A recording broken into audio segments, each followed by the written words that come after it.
Bonsoir à tous, bienvenue dans BDLB Sport comme tous les lundis soirs et ce soir nous parlons course hippique avec deux prestigieux invités qui sont juste derrière moi, mais il n'y aura pas que ça, regardez le sommaire. Du tennis dans notre émission avec le sacre de Novak Djokovic, plus que jamais numéro 1 mondial. Il a battu Federer en finale à Wimbledon. La victoire également d'un Sud-Africain sur le Tour de France. Vous saurez tout dans cette émission. Et la reconquête de Tony Yoka, le boxeur écarté des rings pendant un an. Il revient de la plus belle des manières. Bernard Salem, président du comité hippique de Bourail, et José Cohn, président du comité hippique du Nord, sont avec nous en plateau. Nous reviendrons sur la Bourail Cup qui a eu lieu ce week-end et nous parlerons plus généralement de course hippique. Prosper sera à nos côtés pour nous parler des Jeux du Pacifique, ce qu'il s'est passé. Il nous parlera également de Lara Grandjean qui a décroché une place au JO de Tokyo et il sera avec nous également pour les perles qu'il a dénichées sur le web, les petites vidéos insolites. Bonsoir à tous et bienvenue, bonsoir à tous les deux. Bonsoir. C'est bon, ça a été dans les noms, prénoms, je me suis pas trompé. Ça va. Ça va, le président, tout s'est bien passé. Super. La Bourail Cup avait lieu samedi, une course de 1400 mètres. Je ne me trompe pas, c'est ça également. Avant de vous demander votre avis et comment vous avez vécu la course, messieurs, je vous propose de la regarder dans les conditions du direct. Il s'agit de la Bourail Cup 2019. Le départ est donné. Très bon départ à l'extérieur de Émilie Joly, suivi de Indomptable du Cap, Sport Chris Light. Magic Star qui a pris maintenant le commandement. Les chevaux vont effectuer un premier passage devant les tribunes. Magic Star, Émilie Joly, Sport Chris Light à l'extérieur, Indomptable du Cap, Black Pearl de Nez, Black Legal, Sweet Az et Kiwi Delago. La course est emmenée par Magic Star qui impose son train très rapide sur les premiers mètres. Toujours suivi de Émilie Joly, Sport Chris Light, Black Legal. Les chevaux vont rentrer dans la ligne droite opposée. Le train est soutenu, toujours Magic Star monté par Nivesh Tiluk. On assiste à un retour, un repositionnement de Kiwi Delago à l'arrière. Toujours Magic Star, Black Legal, Sport Chris Light, Black Pearl de Nez qui accélère aussi. Toujours Magic Star, Émilie Joly, Sport Chris Light et Black Pearl de Nez qui progresse à l'extérieur. Toujours Magic Star, Black Pearl de Nez qui s'annonce maintenant, Émilie Joly et Sport Chris Light.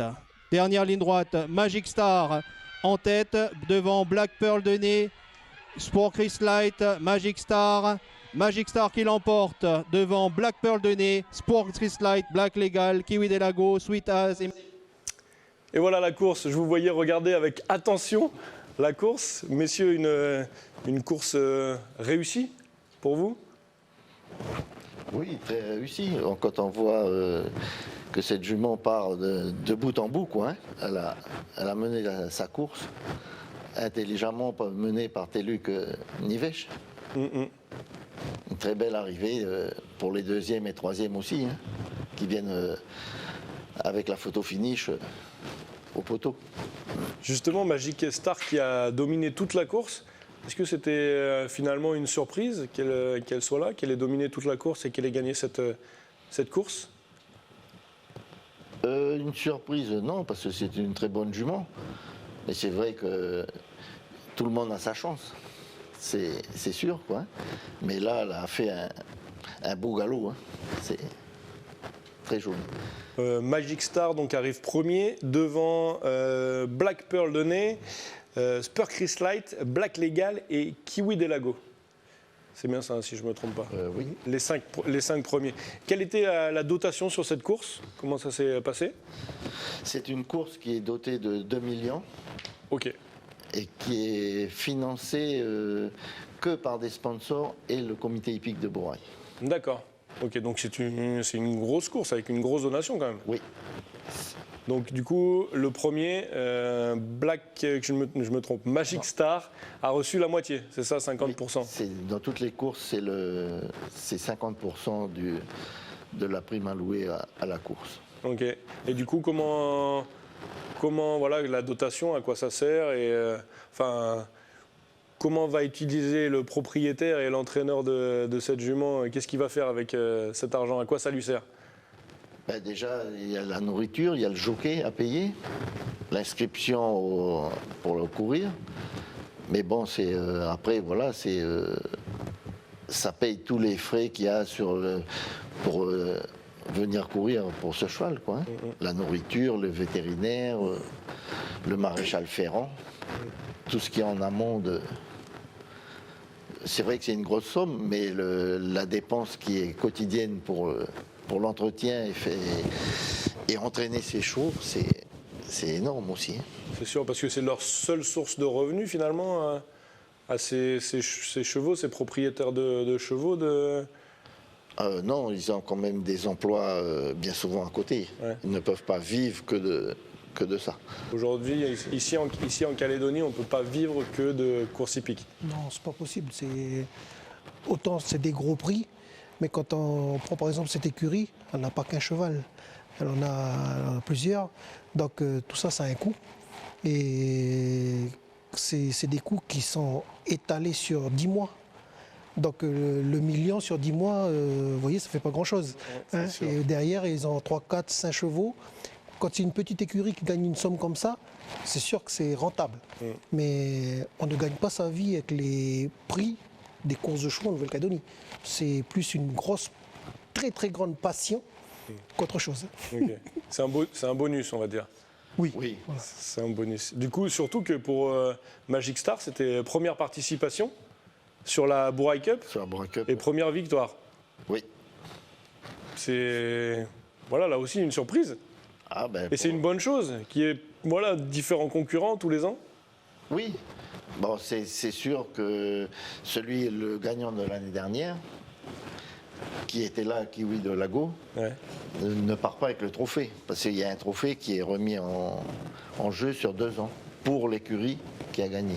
D'accord. C'est-à-dire que l'écurie Crenier, pour partir avec le trophée, il faudra qu'elle gagne l'année prochaine. D'accord. Pas forcément avec le même cheval, mais il faut que ce soit la même écurie qui gagne D'accord. 2 années de suite pour avoir le trophée. Pour avoir le trophée de la Bouraille Cup, Oui. du coup. D'accord. Moi, en tant que président du Nord, je suis content de voir que la 4e place est un cheval du Nord, qui vient quand même de Gomène, Black Legal. Black Legal.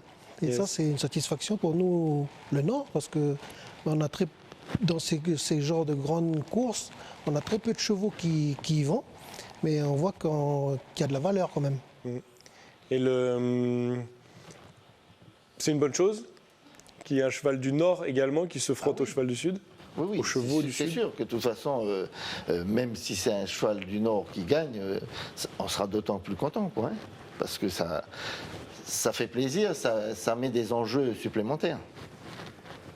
Puisque de toute façon, tout le monde a sa chance. Et il faut que ce soit comme ça. On connaît hein, les grands noms, Sweet Ass, Kiwi des Lagos, qu'on entend souvent. Magic Star, un peu moins. Du coup, ce qui fait. Est-ce que je reviens à ma première question. Est-ce que c'est vraiment une surprise? Est-ce qu'on a assisté peut-être à la première surprise cette année sur la course hippique? On va sûrement en entendre parler encore, parce que quand on voit son palmarès, quand même, c'est un jeune cheval. Ouais. Donc quand on voit son palmarès, sur 10 réunions, 10 courses, je crois, elle en a gagné 9. Elle s'en est fait prendre une à Bouraille par Émilie Joly, la première réunion. Mais bon, quand on voit le parcours, je pense qu'on va entendre son nom encore beaucoup de fois. Encore beaucoup de fois. Du coup, on va écouter le propriétaire de Magic Star et l'entraîneur de Magic Star. C'est Christophe Crenier au micro de DBS Productions. C'est juste fabuleux parce que c'est la première fois qu'on participe. L'écurie Crenier, première fois qu'elle participe à la Bouraille Cup, on la gagne. Juste fabuleux. Ouais, ils l'ont prouvé jusque-là depuis l'année dernière. Nivèche et Magic s'entendent très bien, aussi bien à l'entraînement qu'en course. Ils se connaissent bien, ils savent les attitudes de l'un et de l'autre et les aptitudes aussi. Donc c'est juste parfait pour aujourd'hui. Voilà, une écurie qui gagne. Elle est d'où cette écurie? Moi, je peux revenir sur ce cheval. Bien sûr. 2 secondes. C'est ce cheval, quand il a commencé à courir, ce qui me fait aussi plaisir, c'est qu'il a commencé à courir sous une écurie du Nord, chez M. De Villers à Gomène. Ok. Et il a fait monter en compétences. Et bon, il appartenait à M. Crenier. Et ben, l'année suivante, M. Crenier a récupéré son cheval. C'était un accord qui était passé entre entraîneurs. Et il a fait ses classes dans le Nord, avec une écurie du Nord. Ça me fait aussi plaisir. D'accord. Donc il y a du potentiel dans le Nord. C'est ça. Oui, tout à Du coup, fait. il est où maintenant, Magic Star? L'écurie de M. Crenier, elle est où? À la Wingui. Ok. D'accord. Il est sur Wingui. Oui. Super. Et il y a combien d'écuries dans le Nord par rapport au Sud? Comment c'est établi? Dans le Nord, on a les écuries de Villers à Gomène. On a l'écurie de M. Le Pigeon qui était encore là l'an dernier. On a Katia Marlier qui était là aussi l'an dernier. Aujourd'hui, on a Katia Avril de Pointe-Boute qui a aussi un cheval qui court dans nos courses hippiques. On avait M. Moglia Laurent qui était encore là l'an dernier. Cette année, il s'est mis un peu il a levé un peu le pied, mais il va revenir avec force. Yes. Et sinon, c'est dans les courses en ligne. Après, on a d'autres écuries qui participent à d'autres courses. Ouais. À l'intérieur, on a tous les gens de Koumak, Gomène, Les stocks, Ouégoua, notamment. qui sont dans les stocks. Course d'animation. Courses d'animation, qui ont des chevaux qui coûtent aussi cher que ces chevaux-là, hein, au niveau entretien. Plus généralement, comment se portent les courses en Nouvelle-Calédonie et du coup l'élevage des chevaux de course en Calédonie? Là, on reste vraiment sur les chevaux de course. Je pense que s'il y a avec l'arrivée du PMU, avec les prix qui ont été remis, et l'amélioration des hippodromes, des infrastructures et tout, là aujourd'hui on voit que les chevaux locaux prennent de plus en plus de place. De bons chevaux locaux en plus. Donc ça veut dire que les gens ont investi dans l'élevage du cheval de course. Et ça, c'est une bonne chose pour la Calédonie et pour le monde du cheval. Voilà. Oui, parce que il faut savoir que la Labouraï Cup est réservée qu'aux chevaux nés et élevés en Calédonie. D'accord. Aucun importé ne peut rentrer dedans. Donc c'est pour ça que ce que disait José, là la génétique elle commence à parler. Quoi, À parler, ouais, exactement. Les chevaux sont là ils sont tous magnifiques. Hein. C'est pour ça qu'on a de très belles arrivées et très serrées qu'il nous faut la photo finish pour départager les concurrents. L'industrie du cheval, on en parle, voilà, ça fait vivre énormément de personnes sur le territoire. Le chiffre, peut-être que ça a changé, mais il y a quelques années, c'était plus de 2 milliards, je crois, de francs CFP qui était le chiffre d'affaires. Voilà. Est-ce que la ville de Bourail en profite? Est-ce qu'il y a... Voilà, le Nord en profite également, on en a parlé un petit peu, mais la ville de Bourail plus précisément. Oui, de toute façon, indirectement, le village en profite. Puisque de toute façon, quand les gens, même qui sont sur Bourail, pour de la nourriture, pour aller faire les entraînements à l'hippodrome, il faut se déplacer, il faut de l'essence, il faut tous les à côté. Quoi, hein. On n'imagine pas, mais une course de chevaux, qu'est-ce qu'il y a tout autour? Une course de chevaux, elle ne se prépare pas en 2 jours. Hein. C'est plus d'1 mois avant, pour faire une journée de course, qu'il faut qu'on commence à préparer. Parce que déjà, il faut leur donner les conditions de course et les dotations aux socio-professionnels, qui eux, après, font le choix du cheval qu'ils vont mettre et le préparer pour cette course-là. Et après, tout ce qui est, je dirais, l'intendance pour la journée, puisqu'il faut de la nourriture, il faut la boisson, il faut le vétérinaire, il faut les ambulances, il faut les bénévoles qui sont là toute la journée, mais en amont, ça fait presque une semaine avant qu'on prépare. C'est toute une économie, quoi. Oui. Autour de la course d'une journée, oui. Finalement. Oui, c'est une économie, c'est sûr. On revient dans le Nord. Pourquoi il n'y a pas de course dans le Nord? Manque d'hippodrome. C'est pas compliqué, la donnée elle est simple. On n'a pas d'hippodrome dans le Nord. Il y avait Koumak qui existait. Ça s'est pas fait. À un moment donné, ça devait se faire là-haut et pour X raisons, ça s'est pas fait. Le comité du Nord a été mis en sommeil. Et là, on l'a réactivé depuis 2016. Et on essaie de voir pour faire quelque chose dans le Nord, mais bon, vous connaissez comme moi que c'est très dur en ce moment financièrement. Parce que bon, il y a bien Point Bout qui sont prêts à laisser une partie de leur terre pour pouvoir faire cet hippodrome. Mais après, ça ne se fait pas juste avec un comité. Il faut des dotations territoriales, provinciales, État, France Gallo, etc.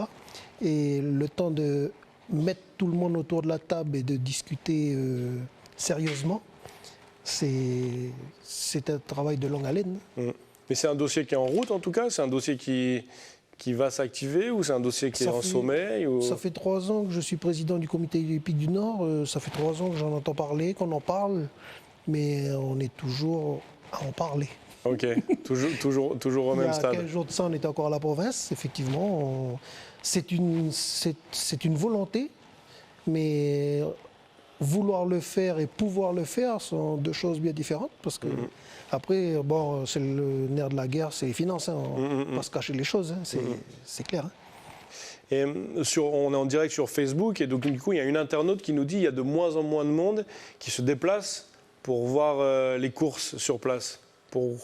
Pourquoi ça attire de moins en moins de monde? Et est-ce que vous faites le même constat d'ailleurs?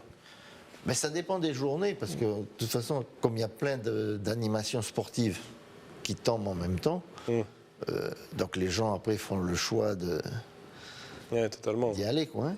Et il faut dire que c'est pas évident aussi de se déplacer sur Bourail.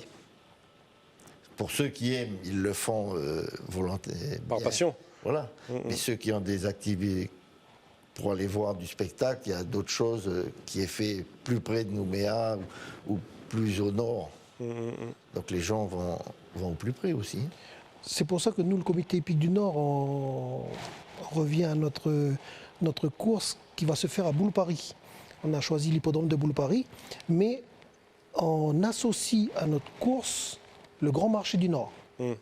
C'est effectivement pour ramener du monde. C'est le comité Nord qui organise une course, mais à Boulou-Paris. À Boulou-Paris, c'est le Grand Prix du Nord, qui est doté de 3,5 millions, donc la moitié au vainqueur.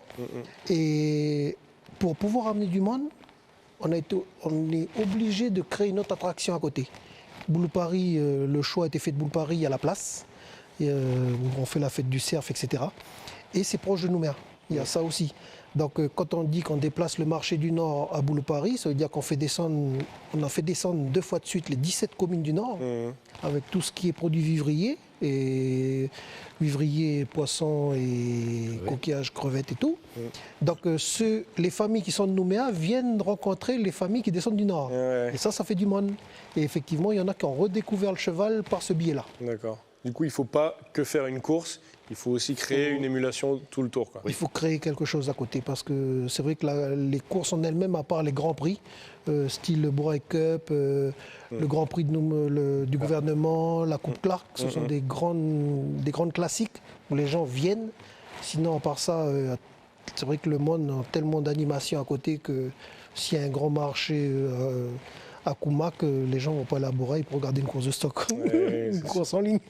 C'est sûr. Parce que c'est sûr que pour des adultes, mais quand il y a des enfants, il faut pouvoir les occuper aussi. Oui, c'est sûr. Parce que regarder les chevaux, c'est une fois, c'est 5 minutes, 10 minutes, puis après, ils ont besoin de bouger, de voir autre chose. Donc il faut une organisation tout autour. Oui. On en a parlé, on l'a évoqué tout à l'heure, le PMU, ça fait 4 ans qu'il arrive sur le territoire. Qu'est-ce qu'il apporte et en quoi c'est important?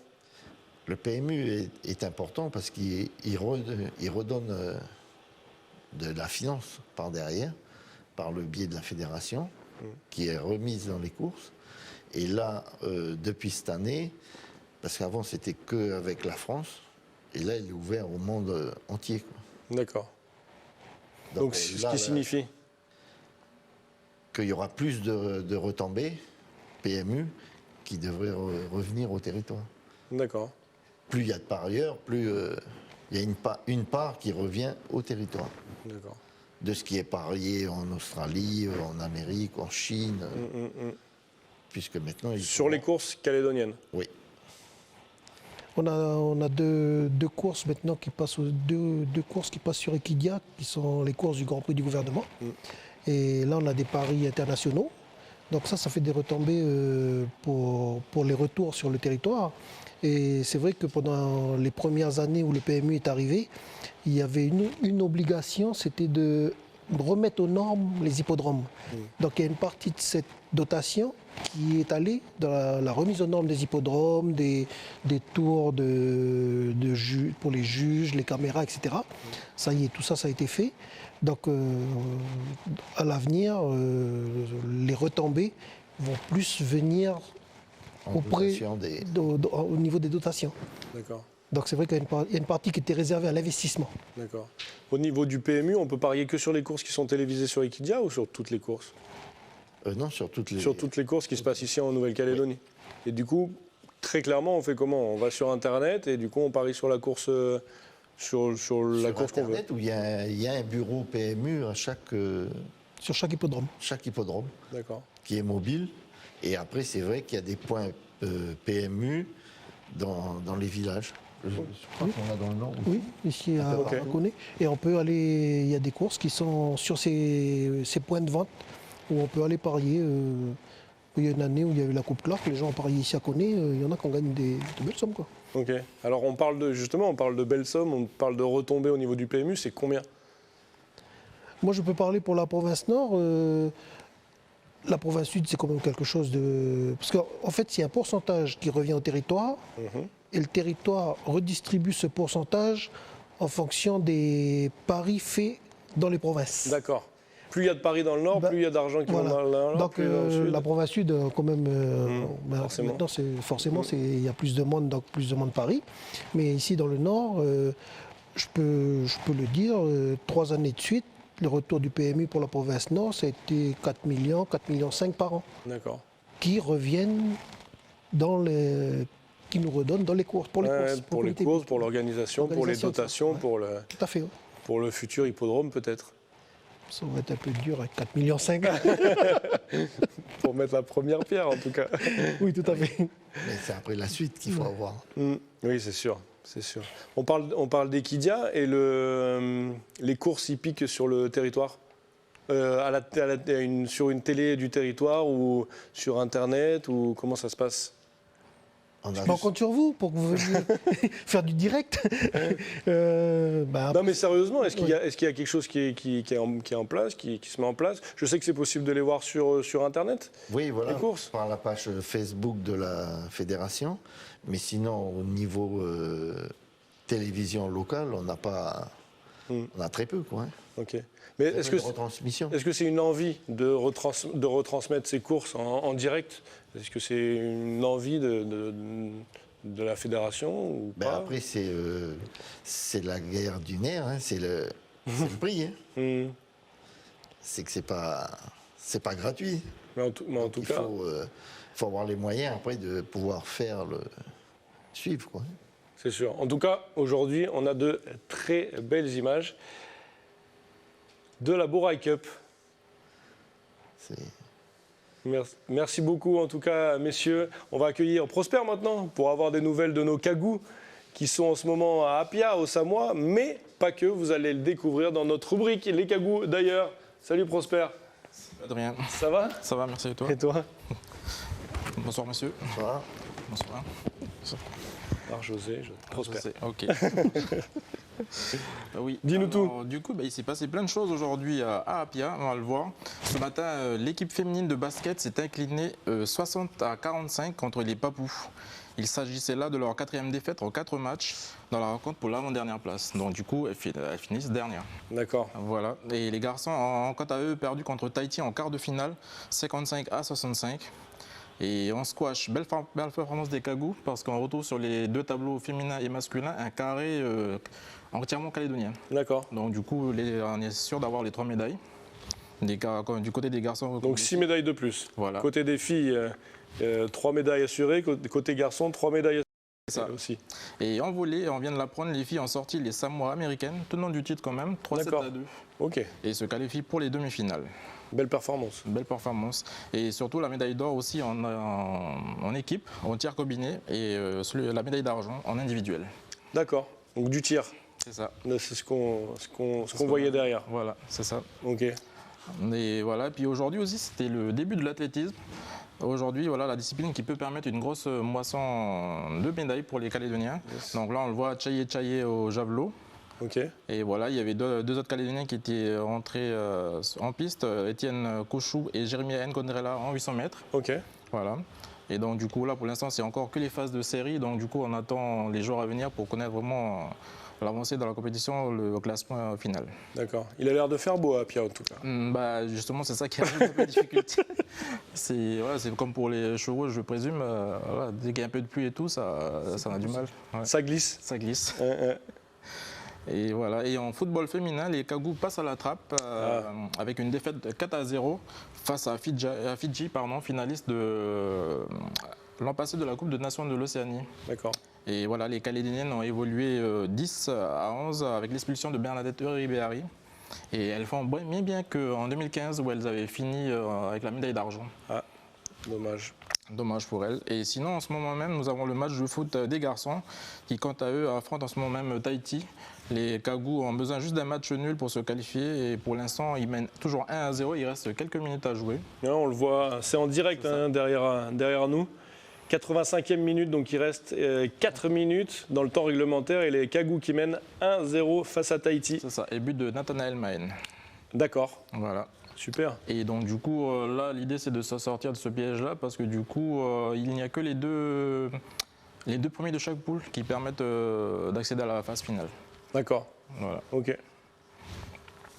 Donc du coup à la finale quoi. c'est ça, la finale. D'accord. Donc les 2 premiers de chaque poule accèdent direct, font la finale. D'accord. Donc du coup s'ils gagnent au match nul, c'est la finale. C'est ça, Ok. c'est assuré. Ah et deuxième but en direct. Ah. Et voilà. Pas le deuxième. Et voilà, on voit le voilà. deuxième but en direct, ça fait plaisir. C'est réglé. C'est qui? C'est Richard Sellé? Super, bah, je sais pas. Si on dirait Richard Sellé, Je sais pas qui a marqué. numéro 8. Voilà, bah, du coup Magnifique. on a Et un ben deuxième voilà, but en direct. 2-0, donc, on peut les dire les Kagou Kagou qui sont sont assurés d'être en finale de ces Jeux du Pacifique, une médaille d'or ou une médaille de bronze. D'argent. Une médaille d'argent, exactement, une médaille d'or ou une médaille. On revoit le match. Seiko, je crois. Saïko. Ouais, Richard Sellé, non, il était à côté. D'accord. Ouais, c'est celui qui fait la passe, Richard Sellé, passe décisive, je pense. Super, bah voilà, Voilà. ça fait plaisir, une très belle année pour le football calédonien. C'est ça. Et voilà, au final, la Calédonie occupe toujours la première place au classement des médailles avec 95 médailles, 43 en or, 28 en argent et 24 en bronze. Waouh.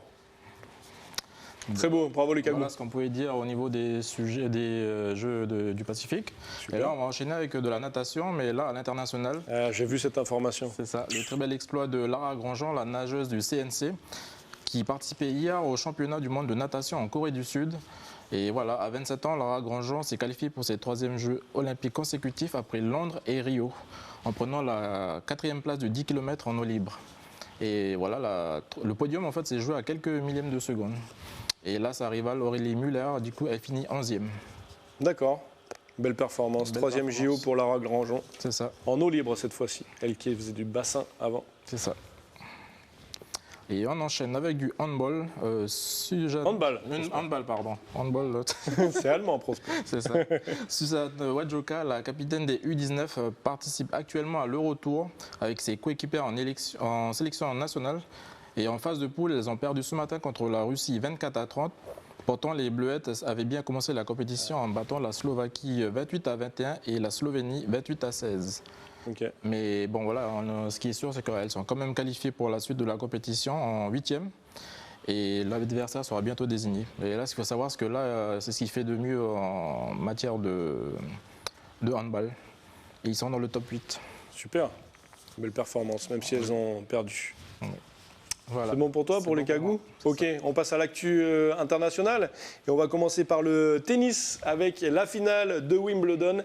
Et c'est dans un match exceptionnel de près de 5 heures que Novak Djokovic a remporté son 5e Wimbledon en 5-7 avec 13 jeux à 12 dans le dernier set. Et avec ce 16e titre en Grand Chelem, il se rapproche de son adversaire du jour, Roger Federer, qui a raté, lui, 2 balles de match. Voilà, on passe avec, à la boxe. Cette fois-ci, le poids lourd Tony Yoka a effectué un retour convaincant après plus d'un an d'absence des rings. En surclassement, l'Allemand Alexander Dimitrenko, vaincu par arrêt de l'arbitre à la 3e reprise. C'était samedi en France à Antibes. Le Parisien n'a pas traîné à l'Azur Arena d'Antibes pour signer son 6e succès en autant de combats. Expéditif, Yoka a envoyé une première fois le malheureux Dimitrenko au tapis au 3e round sur un magnifique enchaînement uppercut crochet avant que l'Allemand, regardé, né en Ukraine et naturalisé en 2010, ne soit arrêté par l'arbitre quelques secondes plus tard après une autre accélération du Français. Il y a un amateur de boxe sur ce plateau, José. J'aime bien regarder la boxe, oui. T'aimes bien? Tu m'as dit avant l'émission que tu avais enregistré le match pour le Il voir. passait là en différé. Ah ouais, c'est vrai. Ouais. Du coup, tu vas le regarder en rentrant. En rentrant, ouais. Bah, faut pas arriver en retard parce que ça va pas durer longtemps. 3e reprise. On passe aux petites vidéos que tu as dénichées sur le web, Prosper. On passe Allez, aux c'est parti. vidéos. Alors j'en ai 2 ce soir. On commence par une course qui a eu lieu sur le mythique tremplin olympique de Courchevel. C'est un tremplin en fait qui accueille le saut à ski. Et cette année, pour la 3e fois, on y organise une course de 400 mètres de long. 400 mètres, ça peut paraître court, mais en fait, c'est problématique quand on doit remonter le tremplin en sens inverse. Et voilà, il y a 140 mètres de dénivelé quand même et 35 degrés d'inclinaison à surmonter. Et voilà, le gagnant, il s'appelle Thibaut Barognan. Il a signé un nouveau record lors du Red Bull 400, c'est le nom de la course, en signant un temps de 3 minutes 21. Et là, donc, du coup, vous voyez que les muscles ramassent beaucoup. Ah bah, j'imagine. Ta 2e vidéo, Prosper, du coup. Ma 2e vidéo, c'est cette fois-ci une course de T-Rex. Ça s'appelle la T-Rex Race. En fait, c'est depuis 5 ans maintenant, les employés d'une entreprise se retrouvent au champ de course hippique Emerald Downs à Washington pour une soirée un peu particulière. Voilà, entre 2 courses, il y a une course de... Il y en a qui tombent, c'est n'importe quoi. Et voilà, il y a environ 25 coureurs. Et voilà, ils démarrent tous dans des... Comment on appelle ça? Des starting, ouais. Ouais. Et voilà. Bah, c'est une bonne idée pour mettre de l'animation pour la Bouraille Cup l'an prochain. Tout le monde déguisé en surf. Président. C'est sûr. Ouais, ce sera peut-être pas des T-Rex, mais des surfs. Ouais. Ah ouais, il faudra leur enlever les cornes parce que sinon ils vont pas sortir. Non, mais des surfs gonflables comme ça. Ouais. Ça peut peut-être le faire. Bon, merci beaucoup en tout cas. C'est bon pour toi, Prosper? C'est beau pour moi. Je voulais pas te couper la parole. Merci beaucoup, messieurs, d'être venus sur ce plateau. Ben voilà, on a tout dit. Un petit mot à rajouter? On espère vous voir venir filmer nos courses pour pouvoir les retransmettre sur Calédonia. Ah bah oui, j'espère bien, j'espère bien. En tout cas, on va finir l'émission avec notre petit défi.